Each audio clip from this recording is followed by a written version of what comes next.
నమస్తే మిత్రులారా, నేను జర్నలిస్ట్ మనిషిని. తెలంగాణ రాష్ట్ర ప్రాంతం ఎడారిగా ఉన్నప్పుడు ఆ తెలంగాణ రాష్ట్ర ఎడారి ప్రాంతాన్ని, ఆ కరువు ప్రాంతాన్ని, తెలంగాణ రాష్ట్రంలో రైతన్యుల ఆత్మహత్యల్ని కాపాడిన అదే కాళేశ్వరాన్ని ఊహించుకొని తెలంగాణ రాష్ట్ర సాధకుడైన కేసీఆర్ గారిని కూడా నానా రకాల మాటలతోటి పవర్ పాయింట్ ప్రజెంటేషన్, అదేదో పిచ్చి ప్రజెంటేషన్ లెక్కనే అది కనబడింది. అటువంటి ప్రజెంటేషన్లో కాళేశ్వరం కూలిపోయింది, కాళేశ్వరం లేకుండా పోయింది, ఇక దాన్ని మేము రిపేర్ చేయలేం, ప్లస్ మేము నడపలేమని చెప్పేసి ప్రభుత్వం చేతులు తెచ్చింది. అదే విషయం పైన మనం ప్రజెంట్ అయితే చొప్పదండి బీఆర్ఎస్ మాజీ ఎమ్మెల్యే అయిన రవిశంకర్ గారి దగ్గర అయితే ఉన్నాం. వారిని కూడా అడిగి తెలుసుకునే ప్రయత్నం చేద్దాం. ఎందుకంటే ఈ నీటి పారుదలలో ఆయన ప్రోద్బలం కూడా ఎంతో ఉంది. ఈ యొక్క చొప్పదండి ఏరియాలో కరువు ప్రాంతంగా ఉన్న ప్రాంతాన్ని పూర్తి స్థాయిలో నీళ్లు పారించే స్థాయిలో ఆయన పాత్ర ఎంతో ఉంది. ఆయన విషయంలో ఒకసారి అడిగి తెలుసుకునే ప్రయత్నం అయితే చేద్దాం. నమస్కారం సార్. నమస్తే.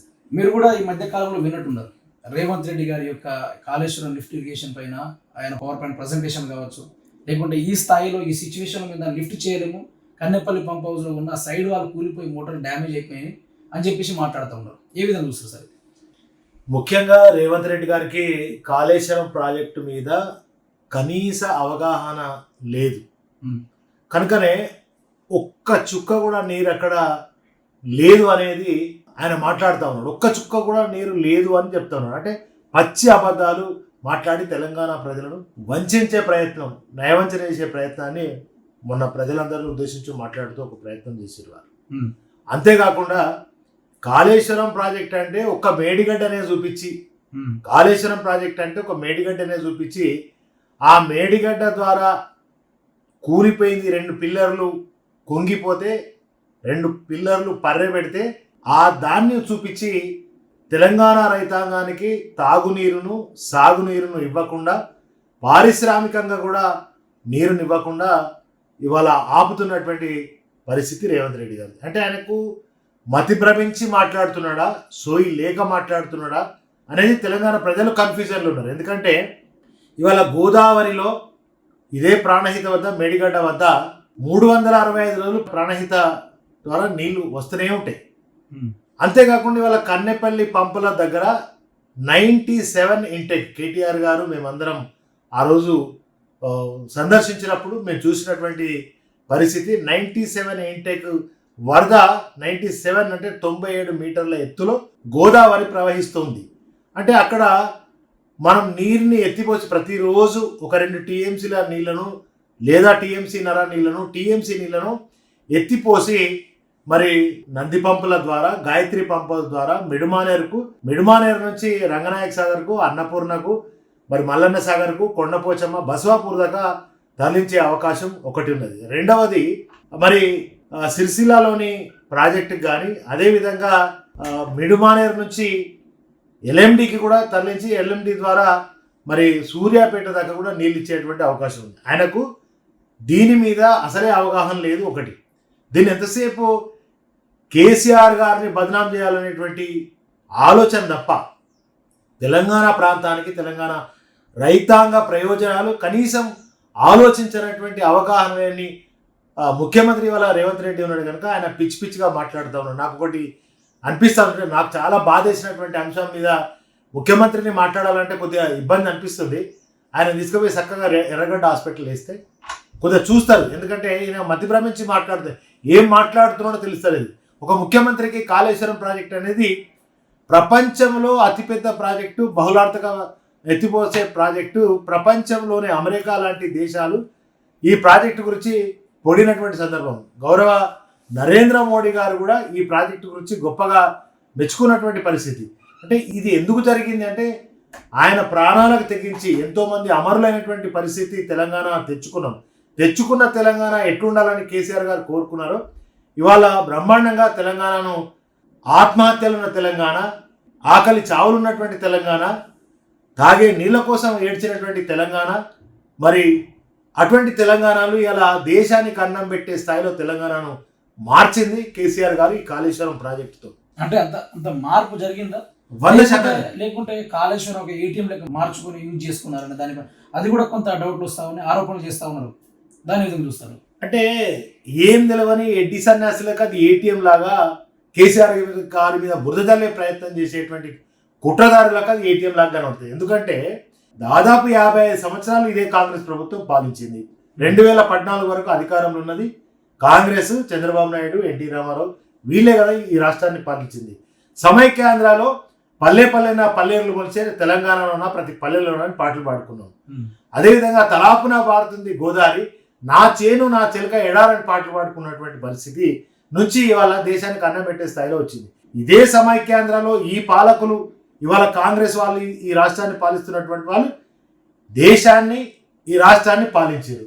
మరి కాళేశ్వరం లాంటి ప్రాజెక్టు తుమ్మిడిగట్టి కావచ్చు, ఇంకోటి కావచ్చు. ఈ ప్రాజెక్ట్ని కట్టి తెలంగాణ ప్రాంత రైతాంగానికి తాగునీటిని సాగునీటిని ఎందుకు ఇవ్వలేకపోయారు? ఇది వాళ్ళ అసమర్థత కదా. తెలంగాణ ప్రాంతంలో పాలించిన వాళ్ళు సమైక్య ఆంధ్రకు సంబంధించి చంద్రబాబు నాయుడు కావచ్చు, ఎన్టీ రామారావు కావచ్చు, ఇట్లా ఆంధ్ర పాలకులు ఈ ప్రాంతాన్ని పరిపాలించారు కనుక తెలంగాణ ప్రాంతం వాడు ఎప్పుడు ఏ రకంగా కూడా అభివృద్ధి చెందాలి పరిస్థితిలో అడక తినే పరిస్థితిలో ఉండాలని కోరుకున్నారు వాళ్ళు. ఇవాళ మళ్ళీ రేవంత్ రెడ్డి కాంగ్రెస్ ప్రభుత్వం వచ్చిన తర్వాత తిరిగి అదే పరిస్థితిని తీసుకొచ్చే ప్రయత్నం చేస్తూ ఉన్నాడు. నీళ్లు బ్రహ్మాండమైనటువంటి నీళ్లు కన్నెపల్లి పంపుల ద్వారా మేడిగడ్డకు సంబంధం లేకుండా ఇలా కుంగినటువంటి 2 పిల్లర్లని చెప్తున్నటువంటి ఆ మేడిగడ్డ నుంచి లిఫ్ట్ చేయకుండా మేడిగడ్డకు సంబంధం లేకుండా కన్నెపల్లి పంపుల ద్వారానే మనం లిఫ్ట్ చేసి యావత్ తెలంగాణకు నీళ్ళు ఇచ్చే అవకాశం ఉన్నా కూడా ఇలా కేసీఆర్ గారి మీద కక్షపూరితంగా తెలంగాణ రైతాంగం మీద ఇవాళ ఆయన పగ తీర్చుకుంటున్నాడు. కక్షపూరితంగా వీళ్ళను పగబట్టిండు. అంటే తెలంగాణ రైతాంగం మీదనే ఇవాళ పగబట్టి ఇవాళ నీళ్ళు ఇస్తలేడు అనేది మా అందరి ఆలోచన. ఇదే మాట పైన కన్నెపల్లి పంప్ హౌస్లో సైడ్ వాళ్ళు కూలిపోయిన మోటార్ల మీద ఆ మోటార్లు పనికి రావు, ఎట్లా మేము దీన్ని లిఫ్ట్ చేయాలి, ఎలినో వచ్చేసింది కదా, కరువు ప్రాంతం ఏర్పడింది, చుక్క నీళ్ళు లేదని చెప్పి కూడా రేవంత్ రెడ్డి మాట్లాడతాం. అంటే దీన్ని చేతగాని తనం అనుకోవచ్చా, లేకుంటే డైవర్షన్ చేసి పాలిటిక్స్ చేస్తా ఉన్నారా? ఇది 100% అసమర్థ, చాతగాని, అవగాహన లేనటువంటి ప్రభుత్వం ముఖ్యమంత్రి ఉన్నాడు కనుక జరుగుతుంది. ఇప్పుడు కన్నెపల్లి పంపులు కొట్టుకపోయినాయని అనేది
ఎడారి లాంటి తెలంగాణ సస్యశ్యామలమైంది. కేసీఆర్ గారి కళ 1 కోటి ఎకరాల మాగానిగా చేయాలని కలగన్నాడు. ఇవాళ ఈ ప్రాజెక్టులన్నీ నిర్మాణం చేసుకున్నాం బ్రహ్మాండంగా. మరి ఈ ఎడారి లాంటి తెలంగాణలో సాగుకు యోగ్యం తయారు చేసి బ్రహ్మాండంగా ఇవాళ పంటలు ధాన్యం పండింది అనేది వాళ్ళకు కూడా తెలుసు. కానీ కేసీఆర్ గారి మీద బురద తల్లే ప్రయత్నం, తెలంగాణ అస్తిత్వాన్ని, తెలంగాణ ఆత్మగౌరవాన్ని ప్రతీకగా నిలిచిన కాళేశ్వరం ప్రాజెక్టుని ఇలా దెబ్బతీసే ఒక కుట్ర ఇంకా కాంగ్రెస్ వాళ్ళు ప్రయత్నం చేస్తున్నారు. మీరు ఎన్ని మాట్లాడినా కూడా ఇది తెలంగాణ ప్రజలు నమ్మరు. ఎందుకంటే అరిగోసపడ్డ తెలంగాణ, ఆగమైన తెలంగాణ, ఆత్మహత్యలు జరిగినటువంటి తెలంగాణ, ఆకలి చావులున్నటువంటి తెలంగాణను చూసినటువంటి వాళ్ళందరూ కూడా తెలిసే. మీరు ఎన్ని పిచ్చి ప్రేలాపనలు, ఎన్ని అబద్ధాలు, అసత్య పారోపణలు చేసినా కూడా తెలంగాణ ప్రజానికం నమ్మరు. ఇక 2 ఏళ్ళు అయితే ఖచ్చితంగా మీకు సరైనటువంటి గుణపాఠం చెప్తారు, కర్రు కాల్చి వాత పెడతారు. ఇప్పుడు ఈ గొప్ప కాళేశ్వరం మీరు 1 కోటి ఎకరాలు మాగాన వరకు కేసీఆర్ కళ అని చెప్పారు. కానీ ఈ కాళేశ్వరం మీద రిపేర్ చేయనంతగా చేతులు ఎత్తేసింది ప్రభుత్వం. మీరు చెయ్యాలని చెప్పి చేతులు ఎత్తేసింది. ఇదే విషయం పైన హరీష్ రావు గారు నాకు ఒక 3 నెలలు మంత్రిగా ప్రకటించండి, నాకు ఎటువంటి జీతాలు ఇవ్వకండి అని చెప్పేసి నేను చేసి చూపెడితే చేయకుంటే నేను రాజీనామా చేస్తాను కూడా చెప్పిండు. అంటే 10 ఏళ్ళు మీరే కదా అధికారంలో ఉంది, మరి అప్పుడు రిపేర్ చేసుకోలేదు, ఇప్పుడు రిపేర్ చేస్తామని చెప్పేసి ఎందుకు ఇలా చేస్తాం? రేవంత్ రెడ్డిని పరిపాలించుకోకుండా ఎందుకు చేస్తున్నారు అనేది ఇక్కడ ప్రధానంగా ఆరోపణలు. ఇప్పుడు ముఖ్యంగా అది అక్టోబర్ మాసంలో, బహుశా అది 21 అక్టోబర్ అప్పుడు మరి కాంగ్రెస్ వాళ్ళు బీజేపీలో కుట్రపూరితంగా బాంబులు పెట్టి పేల్చినట్టుగా కూడా మాకు అనుమానం ఉన్నది. కాంగ్రెస్ వాళ్ళు ఇప్పుడు ఎట్లయితే మనం బాంబులు పెట్టే పేల్చినట్టు మాకు అనుమానం ఉంది. దాని మీద మేము కొట్లాడుతున్నాం. బరాబర్గా దాన్ని నిగ్గు తేల్చాల్సినటువంటి అవసరం ఉన్నది. ఈ ప్రభుత్వానికైనా కేంద్ర ప్రభుత్వానికైనా అది జాతీయ సంపద. ప్రాజెక్టులు అనేది ఒక ఏదో రాష్ట్రానికి జిల్లాకు సంబంధించినటువంటి కాదు, జాతీయ సంపద. కనుక మనం పెద్దపల్లి కాన్స్టిట్యున్సీ, హుజరాబాద్ కాన్స్టిట్యున్సీలో మేము పోయి చూసినాం. అక్కడ బాంబులు పెట్టి పేల్చేసారు. మనం ఆధారాలు కూడా ఉన్నాయి. ఏవి? చెక్ డ్యాంలో ఆనాడు కేసీఆర్ గారి ప్రభుత్వంలో భూగర్భ జలాలు పెంచాలని, దాంతో లక్షలాది ఎకరాలు పండాలని సారు ఆనాడు కేసీఆర్ గారు చేస్తే, ఇదే మరి కాంగ్రెస్ ప్రభుత్వం వచ్చిన తర్వాత పెద్దపల్లి జిల్లాలో, మరి కరీంనగర్ జిల్లాలో 2 చెక్ డ్యాంలు పేల్చేసారు. ఆ జిలిటన్ స్టిక్స్ పెట్టినటువంటివి కూడా మనక్కడ ప్రత్యక్షంగా కనబడుతుంటాయి. సో మరి ఆ పేల్చడం ఎందుకు పేల్చారు? ఇసుక మాఫియా, ఇసుక దోపిడీ చేసే విధంగా కాంగ్రెస్ నాయకులు వాళ్ళకు అనుకూలంగా ఆ యొక్క వాటిని పేల్చేశారు. ఇవాళ మేడిగడ్డ దగ్గర కూడా వీళ్ళు బాంబులు పెట్టి పేల్చి తర్వాత ఇవాళ వాళ్ళ ప్రభుత్వం వచ్చిన తర్వాత ఇసుక మాఫియా నడుస్తుంది. ఇవాళ పెద్ద ఎత్తున లక్షలాది వేలాది లారీలు అక్కడ వచ్చి మేడిగడ్డ దగ్గర ఎక్కడైతే పిల్లర్లు కుంగినాయో అక్కడనే మట్టి తీస్తున్నారు. నేను మొన్ననే మీ ఛానల్లోనూ ఎక్కడో చూశాను. నేను డైరెక్ట్ అక్కడనే ఎక్కడైతే మేడిగడ్డ దగ్గర పిల్లర్లు కుంగినాయి అన్న చోటనే మళ్ళీ తీస్తున్నారు. అంటే ఇంకా అది కొట్టుకపోవాలనేది కాంగ్రెస్ యొక్క కుట్ర నడుస్తుంది. ఇప్పుడు హరీష్ రావు గారు అన్నటువంటి మాట 100% వారు చెప్పింది అక్షర సత్యం. ఒక 3 మాసాలు నిజంగా రేవంత్ రెడ్డికి దమ్ముంటే, ధైర్యం ఉంటే, చిత్తశుద్ధి ఉంటే, తెలంగాణ రైతాంగానికి నీళ్ళ అందించాలని అనుకుంటే హరీష్ రావు గారికి బాధ్యత ఇవ్వండి, మా బీఆర్ఎస్ పార్టీకి బాధ్యత ఇవ్వండి. ఖచ్చితంగా వారు అక్కడ కూర్చొని దాన్ని రబ్బర్ డ్యామ్, కాఫర్ డ్యామ్ నిర్మాణం చేసుకొని దాన్ని రిపేర్ చేపిస్తారు. రిపేర్ చేయించడం కాదు, యావత్ తెలంగాణకు 1 కోటి ఎకరాల మాగాని చేసే విధంగా వారు ప్రయత్నం చేస్తారు. ఆయన శాశ్వతంగా రాజకీయాల్లోకి వెళ్ళి తప్పుకుంటా అని చెప్పాడు. హరీష్ రావు గారు వట్టి ఛాలెంజ్ చేయాలి. నాకు జస్ట్ 3 నెలల కొరకు మంత్రి పదవి మీన్స్ ఆయన కొత్తగా ఆయనకేమన్నా మంత్రి పదవులు? తెలంగాణ తెచ్చిన వాళ్ళ దాంట్లో కేసీఆర్ గారితో కుడిబిదంగా ఉండి కొట్లాడినాడు కదా. ఈ ఇరిగేషన్ కాళేశ్వరం ప్రాజెక్ట్ కావచ్చు, మేడారం, ఇవన్నీ ఈ ప్రాజెక్ట్ అంతా కట్టింది ఆయన ఇరిగేషన్ మంత్రిగా ఉండి ఎప్పుడో 3 గంటలో 2 గంటలో నిద్రపోయి ఈ ప్రాజెక్ట్ అంతా నిర్మాణం చేసినటువంటి మరి వ్యక్తిగతంగా కేసీఆర్ గారి ఇచ్చిన బాధ్యతను నెరవేర్చినటువంటి హరీష్ రావు గారు కదా. కనుక ఆయనకు తెలుసు ఈ పూర్తిగా ఈ కాళేశ్వరం బ్యారేజీలు, మేడిగడ్డ, సుందిల్ల ప్రతిదీ తనకు తెలుసు. కనుక పూర్తి విశ్వాసంతో ఆయన చెప్తా ఉన్నాడు. నిజంగా ఆయన ధైర్యం ఉంటే, దమ్ముంటే హరీష్ రావు గారికి అప్పచెప్పండి. ఆయన చెప్పినట్టుగా 3 నెలల్లో దాన్ని రిపేర్ చేపిస్తారు. యావత్ తెలంగాణ రైతాంగానికి తాగునీరు కానీ, సాగునీరు కానీ, పరిశ్రమలకు కూడా నీరు అందిస్తారు. ఈ ప్రాజెక్ట్ పనికిరాదని చెప్పేసి గత ప్రభుత్వంలో కూడా చెప్పింది, ఇప్పుడు కూడా చెప్తున్నారు. అందుకనే ఈ ప్రాజెక్ట్ని మేము ముట్టుకోదలుచుకోలేము, మేము తుమ్మిడిహెట్టి దగ్గర 150 మీటర్ల ఎత్తులో ప్రాజెక్టు కట్టబడుతామని చెప్పి వీళ్ళు మాట్లాడుతూ ఉన్నారు. సాధ్యమేనా అది? అంటే ఎన్డీఎస్ఏ నిజంగానే చెప్పిందా కాళేశ్వరం పనికిరాదని చెప్పేసి?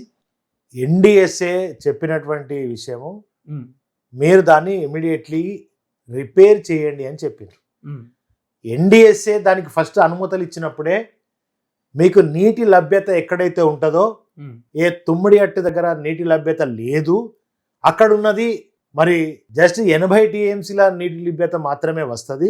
ఉమ్, దాని ద్వారా తెలంగాణ మొత్తానికి నీళ్ళు ఇయ్యలేరు. నీటి లభ్యత లేని కాడ నీటి లభ్యత ఎక్కడైతే ఉంటుందో అక్కడ మీరు ప్రాజెక్టు కట్టుకోండి ఇదే కేంద్రంలో ఉన్నటువంటి ఎన్డిఎస్ఏ సంబంధిత మంత్రులు కూడా చెప్పడం జరిగింది.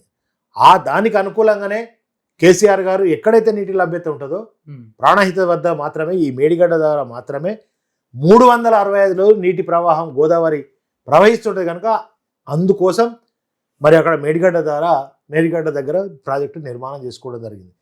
దాని ద్వారా మనం ఎత్తిపోసుకుంటాం. ఎప్పుడు అవసరం ఉంటే అప్పుడు నీటి కుండల ఇదే కేసీఆర్ గారు ఉన్నప్పుడు ఈ మేడిగడ్డ బ్యారేజ్ల ద్వారా మేడిగడ్డ నుంచి మరి అన్నారము, సొందిల్ల, ఎల్లంపల్లి, అట్లాగే ధర్మపురి నియోజకవర్గంలో ధర్మపురి, ఆ తర్వాత బాసర వరకు కూడా కొన్ని మరి కిలోమీటర్ల పెట్టు 365 రోజులు గోదావరి ఫుల్ నిండి ఉంటుండే. ఉమ్, అప్పుడు దీన్ని ఆపుకున్నారు కనుక అవును, అప్పుడు ప్రమాదం ఉంటే అప్పుడే జరుగుతుండే కదా, అవును, కొట్టుకపోతుండే కదా, 100 టీఎంసీల నీళ్లు అక్కడ నిలువ ఉన్నాయి కదా.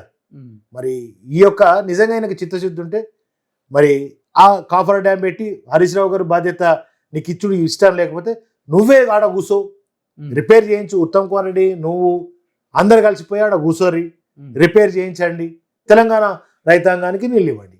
ఇప్పుడు రేవంత్ రెడ్డి గారు కూడా బీఆర్ఎస్ పార్టీ వాళ్ళు ఓడిపోయారనే ఫ్రస్ట్రేషన్లో ఉన్నారు, అందుకనే ఉరికి వస్తున్నారు. రైతులు లేని ఇబ్బంది బీఆర్ఎస్ పార్టీ వాళ్ళకి ఎందుకు? నిజంగానే మీరు ఓడిపోయిన ఫ్రస్ట్రేషన్ ఇదంతా చేస్తూ ఉన్నారా, ప్రజానీకం కోసం చేస్తూ ఉన్నారా? తెలంగాణ రైతాంగానికి 10 ఏళ్ల పాటు అద్భుతమైనటువంటి నీటిని ఇచ్చినాం కనుక ఇవాళ మీకు మిడుమానేరు ఎట్లాంటి పరిస్థితి వచ్చింది, ఎడారిలాగా మారిపోయింది. అవును, ఇలా ఎల్ఎండి ఎట్లున్నది, ప్రాజెక్టులు తెలంగాణలో ఉన్న రిజర్వాయర్లన్నీ ప్రాజెక్టులన్నీ ఎడారిని తలపించే విధంగా ఒక క్రీడా మైదానాల్లాగా తయారైపోయినాయి, అవి తాంబాలలాగా తయారైనాయి.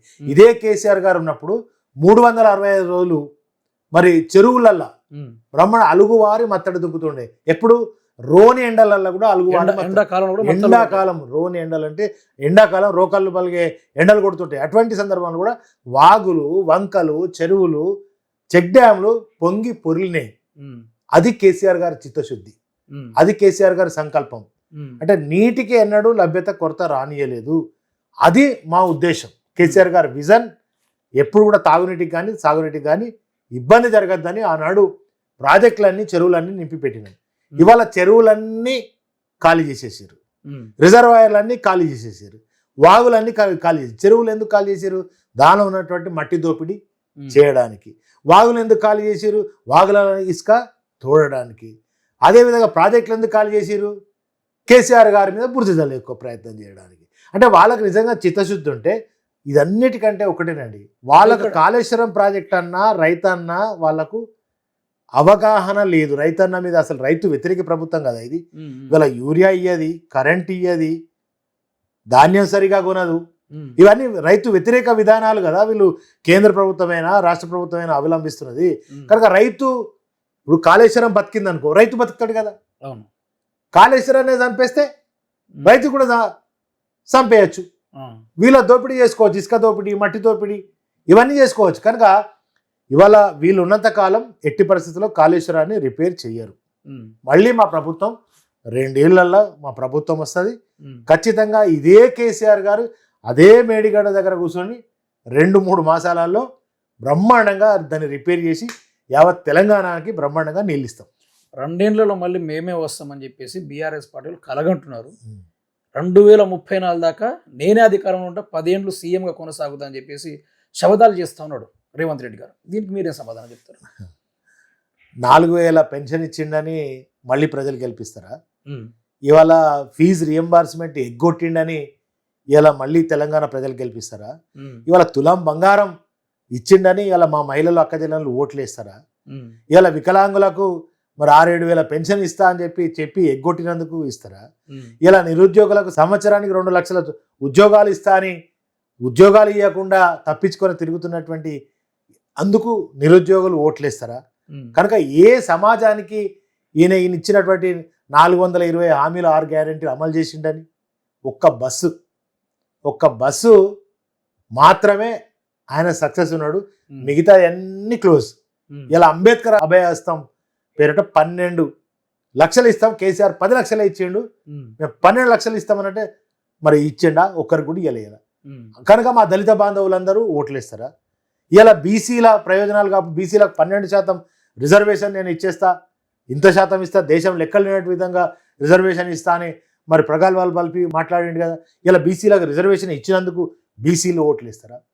ఇట్లా ఏ సమాజానికి ఆయన న్యాయం చేసిండు? ఏ ఒక్క సమాజానికి కూడా ఆయన చెప్పిన మాటలు నెరవేర్చలేదు. కనుక కాంగ్రెస్ వాళ్లకు ఈ తెలంగాణ రాష్ట్రంలో ఎమ్మెల్యే అభ్యర్థులకు డిపాజిట్లు రావు. ఎందుకు రావంటే ఇందుకు రావు. మళ్ళీ కేసీఆర్ గారినే ఎందుకు కోరుకుంటున్నారు తెలంగాణ ప్రజలు అంటే, ఇవాళ మళ్ళీ కేసీఆర్ వస్తే పెన్షన్లు వస్తాయి, రైతు భరోసా వస్తుంది, ఇలా రైతు బీమా వస్తుంది, ఇలా ధాన్యాన్ని కొంటాడు, కరెంట్ 24 గంటలు ఉంటాయి, నీళ్ళు తాగునీళ్ళు ఉంటాయి, సాగునీళ్ళు ఉంటాయి.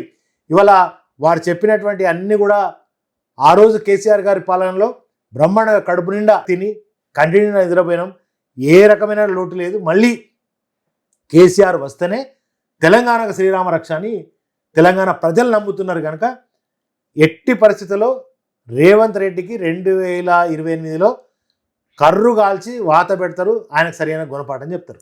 ఉద్యమం ముసుగు వేసుకొని తెలంగాణను దోచుకున్నారనే ఆరోపణ కీలకంగా తెలంగాణ సమాజం కూడా ఇది ప్రశ్నిస్తుంది.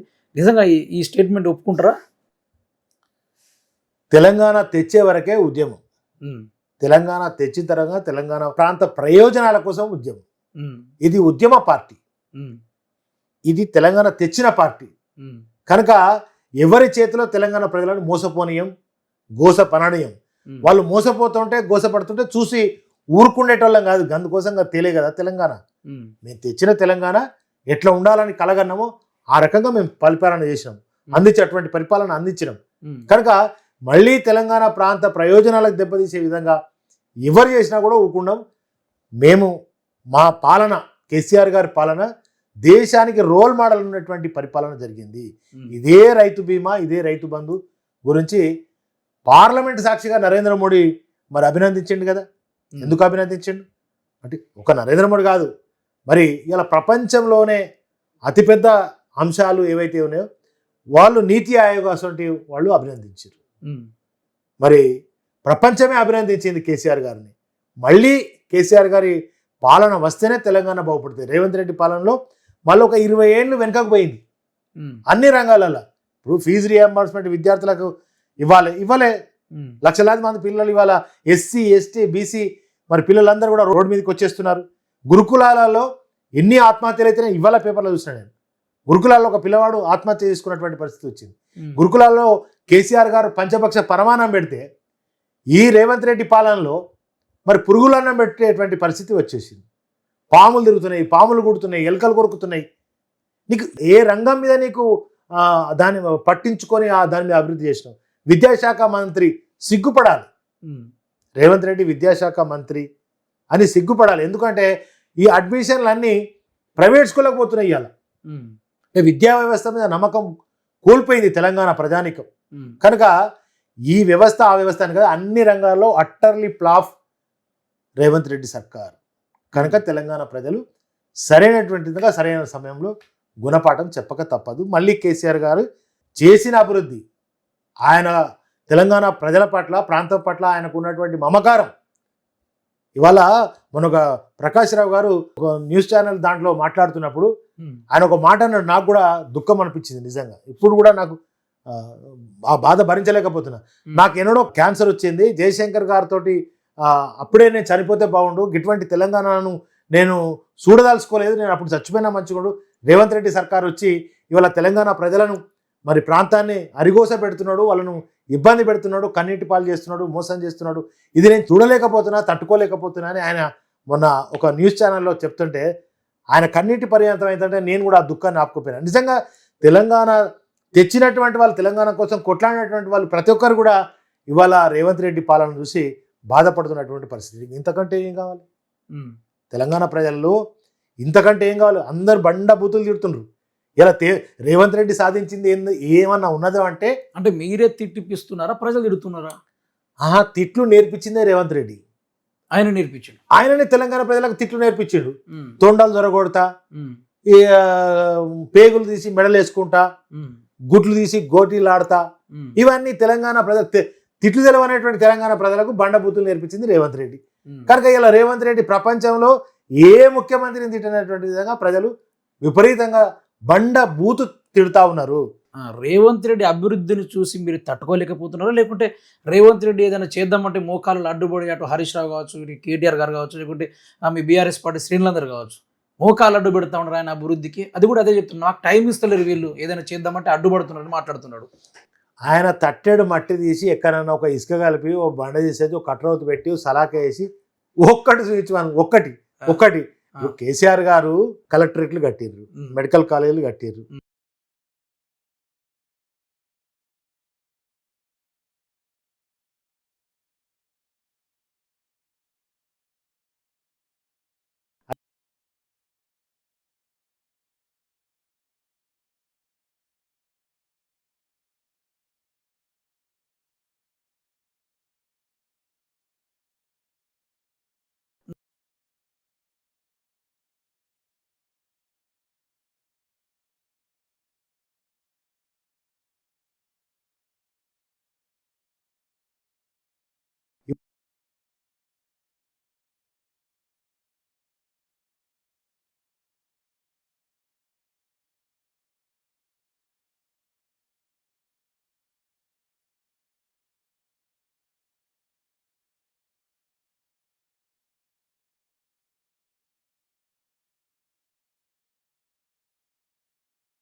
తెలంగాణ బాగుపడని ఆయనకి ఇష్టం లేదు.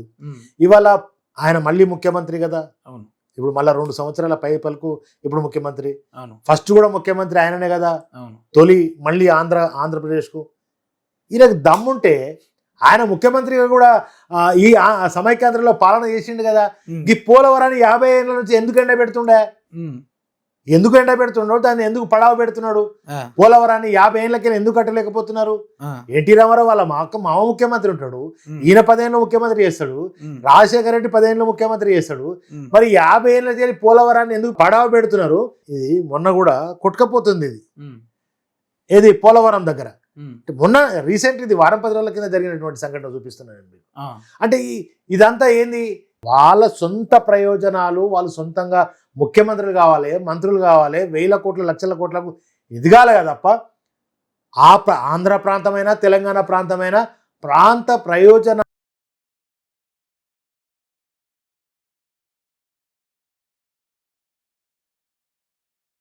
ఈయన బంగ్లాలు కట్టుకుంటుండే, ఈయన రియల్ ఎస్టేట్ దందా చేస్తుండే. అందుకే మున్సిపల్ శాఖ ఆయన కింద పెట్టుకున్నాడు. ఇప్పుడు నిజంగా ఇప్పుడు 12 ఏళ్ళే మీరు సపరేట్ అయినరు తెలంగాణ నుంచి. అయిన తర్వాత అమరావతి కట్టే దమ్ము లేని దద్దమ్మ చంద్రబాబు నాయుడు. ఇక ఈ గురు శిష్యుల మైత్రి ఒకటే, తెలంగాణ బాగుపడద్దు, ఆంధ్ర కూడా బాగుపడద్దు. అంటే వీళ్ళిద్దరు కలిసి దాచుకోవడం కోసమే వీళ్ళ మైత్రి. అంతకుముందు ప్రభుత్వాలు కూల్చడం కోసం ఈయన ఓటుకు నోటుకు దొంగ దొరికింది కదా మన తెలంగాణలో. కనుక ఇక వీళ్ళిద్దరి ఐక్యతతో అటు ఆంధ్రాను దోపిడీ చేసుకునేది చంద్రబాబు నాయుడు, తెలంగాణను దోపిడీ చేసేది రేవంత్ రెడ్డి. ఇప్పుడు లాస్ట్ అండ్ ఫైనల్ క్వశ్చన్, ఇక ఈ రేవంత్ రెడ్డి గారు మేడిగడ్డను పక్కా కూల్చేస్తాడు. ఒకవేళ కూల్చేస్తే మీరేం చేయబోతున్నారు? నెక్స్ట్ స్టెప్ ఏం తీసుకోబోతున్నారు? ఖచ్చితంగా మేడిగడ్డను కూల్చే ప్రయత్నం ఈ రేవంత్ రెడ్డి చేస్తాడు. మేము అడ్డుకుంటాం. మళ్ళీ మా ప్రభుత్వం వస్తుంది, ఖచ్చితంగా దాన్ని రిపేర్ చేస్తాం. అప్పటిదాకా ఊకోమండి. అసలు రేవంత్ రెడ్డి దాన్ని కట్టాలనేది కాదు, మేము ఊకోము. ఈ ప్రభుత్వం కట్టకపోతే మేము అక్కడ దగ్గర ఉండి కట్టించేటువంటి ఏర్పాటు చేస్తాం. 2 ఏళ్ల తర్వాత మా ప్రభుత్వం వచ్చినాకనే కాదు, ఇప్పుడే అది నిర్మాణం చేసేదాకా మేము ఊకోమండి. కేసీఆర్ గారి నాయకత్వంలో అది రిపేర్ ఎట్లా జరగదో చూస్తాం. ఇప్పుడు భయపడుతున్నాడు రేవంత్ రెడ్డి, కేసీఆర్ గారు బయటికి వస్తే కథ వేరే ఉంటుందని చెప్పేసి భయపడుతున్నాడా? ఆ సీన్ ఉందా? పడుతుంది, రేవంత్ రెడ్డికి ఇది పడుతుంది. అందుకే పిచ్చి లేచి మతి భ్రమించి మెదడు పనిచేస్తలేదు, ఇక వణికిపోతున్నాడు, లాగులు దడుతున్నాయి. కనుక ఇవాళ మళ్ళీ కేసీఆర్ గారు వస్తే ఈయన చేసిన అవినీతి అంతా చేస్తారు కదా, కాళేశ్వరాన్ని బాగు చేస్తారు కదా. కేసీఆర్ గారికి మళ్ళీ పేరు రావద్దు, కేసీఆర్ గారిని బదనాం చేయాలి, ఇంకా బురదల ప్రయత్నం చేయాలంటే ఈ కాళేశ్వరం ఒకటే ఎత్తుకున్నాడు. ఇక తులం బంగారం ఇచ్చే శాత కాదు, ఫీజు రియంబర్స్ ఇచ్చే శాత కాదు, సంవత్సరానికి 2 లక్షల ఉద్యోగాలు చేయాలని తప్పించుకుంటున్నాడు, రుణమాఫీ చేయాలంటే తప్పించుకుంటున్నాడు. ఇవన్నీ లెక్కలు కట్టుకుంటున్నారు, ఒక్కొక్కటి ప్రజలందరూ లెక్కలు కట్టుకుంటున్నారు. ఖచ్చితంగా మళ్ళీ మా ప్రభుత్వం వస్తుంది, మేడిగడ్డను రిపేర్ చేస్తాం. నాకు ఒక్కటే తెలంగాణ ప్రజలందరికీ నా విజ్ఞప్తి, మేడిగడ్డ ఒక్కటే కాళేశ్వరం కాదు, మిడుమానేరు, రంగనాయక సాగర్, అన్నపూర్ణ, కొండపోచమ్మ, మల్లన్న సాగర్, మరి Rampur pump house, Gayatri pump house, Nandi pump house, అదేవిధంగా కన్నెపల్లి పంప్ హౌస్, మేడిగడ్డ, అన్నారం, సొందిల్ల, ఇవన్నీ కలిస్తే బసవాపూర్ ప్రాజెక్ట్, మలక్పేట రిజర్వాయర్, ఇవన్నీ కలిస్తే కాళేశ్వరం. ఇవన్నీ కలిస్తే కాళేశ్వరం. ఈ 1,00,000 కోట్ల అవినీతి అన్నోడంత పిచ్చి ఎదవ సన్యాసి పిచ్చోడు ఈ ప్రపంచం మీద ఇంకోటి కూడా తెలియడు. ఎందుకంటే దానికి ఖర్చు అయింది 90,000 కోట్లు. 1,00,000 కోట్లు ఎట్లయితుంది రా అవినీతి? పిచ్చోడు కాకపోతే వాడు మంచోడు ఎట్లయితాడు? వాడు తెలిసినోడు ఎట్లయితాడు? చదువుకున్నోడా, జ్ఞానం ఉన్నోడా, జ్ఞానం లేనోడా, తెలివి ఉన్నోడా? 90,000 కోట్ల ప్రాజెక్టుకు 1,00,000 కోట్ల అవినీతి ఎట్లయితుంది? చెప్పేటోనికన్నా కొద్దిగా మానం సిగ్గు ఉండాలి. కేసీఆర్ ఒకవేళ అధికారంలోకి వస్తే, మళ్ళీ మీ పార్టీ అధికారంలోకి వస్తే రేవంత్ రెడ్డి పరిస్థితి ఎట్లా ఉండబోతుంది? జైల్లో ఉంటారా, లేకుంటే ప్రతిపక్ష నేతగా ఉంటాడా? చట్ట ప్రకారంగా ఆయన ఇప్పుడు ఏదైతే అవినీతి చేస్తున్నాడో బరాబర్ చట్టం ఆయన పనిచేస్తుంది. మేము కేసీఆర్ గారికి రేవంత్ రెడ్డి గారి మీద ఏం కక్ష లేదు, ఆయన మీద వ్యతిరేకత లేదు. ఆయనను మేము కావాల్సుకొని చేసేది. ఇప్పుడు ఆయన ఓటుకు నోటు దొంగతనం చేసి ఈ తెలంగాణ రాష్ట్ర ప్రభుత్వాన్ని 2014లో కూల్చాలనుకున్నాడు. చట్టం ఆయన పనిచేసింది. ఇవాళ ఆయన ప్రభుత్వం నుండి ఈ 5 ఏళ్ల పాటు ఏమి అవినీతి చేస్తున్నాడో, ఏం చేస్తున్నాడో మేము ప్రభుత్వంలోకి వచ్చినాక అధికారులు అన్ని సిబిఐ ఉంటుంది, ఇవన్నీ శాఖలు ఉంటాయి, వాటి ద్వారా ఆయనకి ఏం జరగాలనో శిక్ష అది చట్టమే చేస్తుంది. ఇప్పుడు తెలంగాణను కాపాడే పార్టీ, ఏదైతే ప్రాంతీయ ప్రజలు ఉంటారో వాళ్ళు ప్రాణాలు తీసే పార్టీ ప్రాంతీయ పార్టీనా లేకుంటే జాతీయ పార్టీనా? ఇవాళ తెలంగాణలో కూల్చే ప్రభుత్వం ఏదైనా ఉందంటే రేవంత్ రెడ్డి ప్రభుత్వం. మనకు హైడ్రా ఉన్నది for example, um. Lagacharla lands ఉన్నాయి. ఉమ్.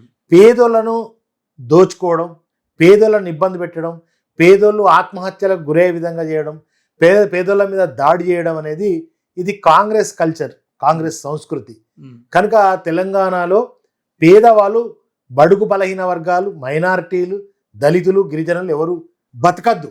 ఉమ్. ఉన్నతంగా ఉండే వాళ్ళే ఉండాలి తప్ప ఉమ్. ఒక అమ్మాయి పాపం ఆ పుస్తకాలు ఏరుకుంటుంది. ఇట్లా అవును. పుస్తకాలు ఆ హైడ్రా నోటీసులు ఇవ్వకుండా ఉమ్.